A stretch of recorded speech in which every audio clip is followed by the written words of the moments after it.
বন্ধুরা আজকে রেসিপি হবে বিস্কুট চটজলদি বানিয়ে নিতে পারবে। চায়ের সাথে খেতে তো দুর্দান্ত লাগে। তো চলো এই রেসিপিটা বানানোর জন্য কি কি উপকরণ নিয়েছি সেটা প্রথমেই তোমাদের কাছে শেয়ার করি। প্রথমেই নিয়ে নিয়েছি 1 কাপ পরিমাণ চিনি আর নিয়েছি 2টি এলাচ। এই চিনিটাকে গ্রাইন্ড করে নিতে হবে, তার জন্য একটা মিক্সিং জার নিয়েছি। এই মিক্সিং জারের মধ্যে আমি দিয়ে দেবো চিনিগুলোকে। তো দেখো চিনিটা দিয়ে আমি ঢাকনাটা লাগিয়ে গ্রাইন্ড করে নিয়ে আসবো। তো বন্ধুরা গ্রাইন্ড করা আমার হয়ে গেছে। এবার লাগবে একটা মিক্সিং বোল। তো মিক্সিং বোল আমি নিয়ে নিয়েছি। এই মিক্সিং বোলের মধ্যে দিয়ে দেবো সেই চিনির গুঁড়িটাকে, যেটা আমি গ্রাইন্ড করে নিয়েছি সেই চিনিটাকে।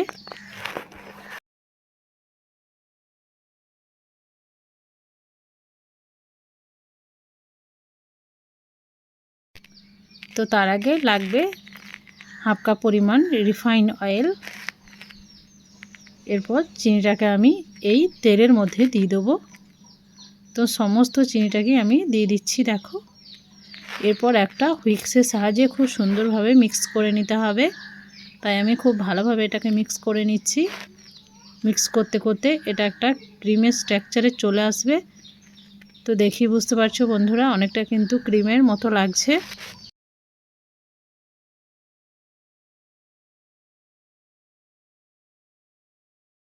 তো যথেষ্ট পরিমাণ আমি এটাকে ফেটানোর পর এখানে 1 কাপ পরিমাণ ময়দা অ্যাড করে দেবো।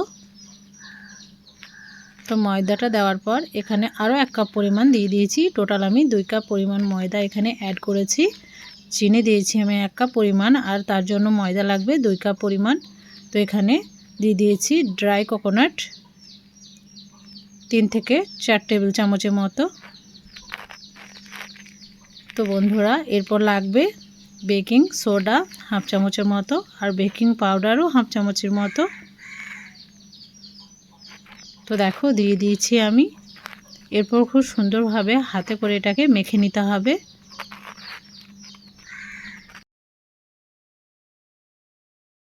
তো খুব সুন্দরভাবে একটু টাইম নিয়ে এটাকে মেখে নিতে হবে। আর এই তেলটা যেটা দেওয়া আছে মানে ময়দাটা এর সঙ্গে কিন্তু মাখা হয়ে যাবে।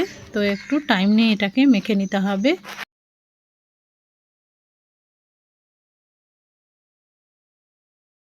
তো মাখতে মাখতে এটা একটা মানে শক্ত ধরনের ডো তৈরি করে নিতে হবে এখান থেকে।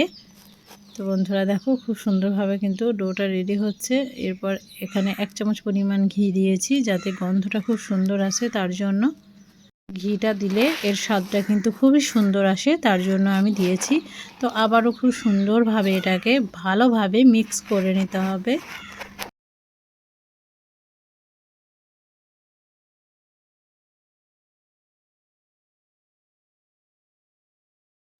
তো বেশ কিছুক্ষণ মাখতে মাখতে ডোটাকে আমি এইরকমভাবে রেডি করে নিয়েছি। তো আবারও খুব সুন্দরভাবে এটাকে মুথে নিয়েছি। এরপর শেপগুলোকে দিয়ে দেবো, মানে বিস্কুটের শেপগুলোকে দিয়ে দিতে হবে। তো তার জন্য একটা আমি প্লেটে, তো বন্ধুরা এখানে বাটার পেপার আমি কেটে নিয়েছি এই প্লেটের মাপে। তো এখানে প্রথমেই সাদা তেল দিয়ে দিতে হবে, চারি সাইড ছড়িয়ে দিতে হবে। এরপর বাটার পেপারটাকে এর উপরে দিয়ে দিতে হবে। বাটার পেপারেও আবার তেল দিয়ে দিতে হবে ভালোভাবে ব্রাশ করে।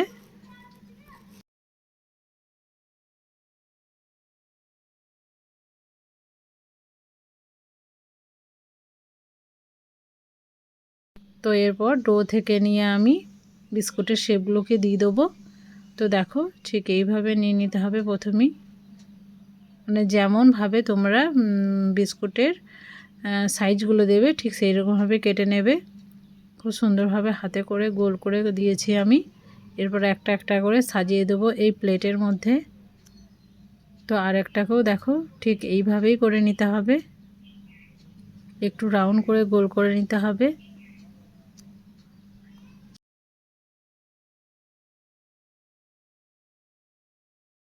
তো আরেকটাও রেডি। সেম পদ্ধতিতে সবগুলোকে আমি বানিয়ে নিয়েছিলাম।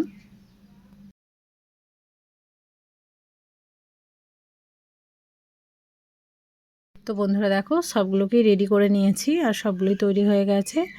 এরপরে একটা স্টিক নিয়ে নিতে হবে, মাঝ বরাবর এরকম করে ছিদ্র করে নিলে দেখতেও ভালো লাগবে। তো খুব সুন্দরভাবে আমি ছিদ্র করে নিয়েছি। তো দেখো সবগুলোকেই আমার রেডি করা হয়ে গেছে। এরপর চলো গ্যাস ওভেনের কাছে চলে যাই। গ্যাস ওভেনে আমি একটা কড়াই চাপিয়ে দিয়েছি। তো কড়াইটা যখন খুব ভালোভাবে গরম হয়ে যাবে তখন এর মধ্যে স্ট্যান্ড দিয়ে দিতে হবে একটা। তো দেখো স্ট্যান্ড আমি দিয়ে দিয়েছি। এরপর যে প্লেটটা আমি রেডি করেছিলাম বিস্কুটের সেটাকে দিয়ে দেবো স্ট্যান্ডের উপরে।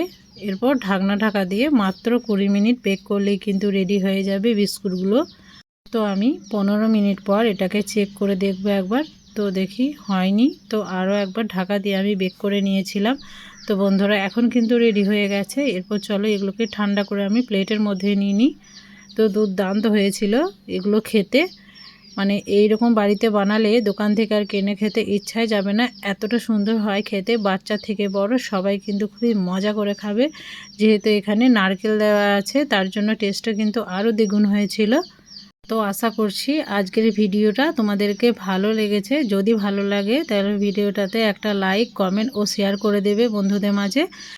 আর আমার চ্যানেলটাকে যারা এখনও পর্যন্ত সাবস্ক্রাইব করনি তারা সাবস্ক্রাইব করে আমার পাশে থাকবে। বেল আইকনটা অবশ্যই ক্লিক করে রাখবে যাতে আরও নিত্য নতুন ভিডিও তোমরা সর্বপ্রথম পেয়ে যাও।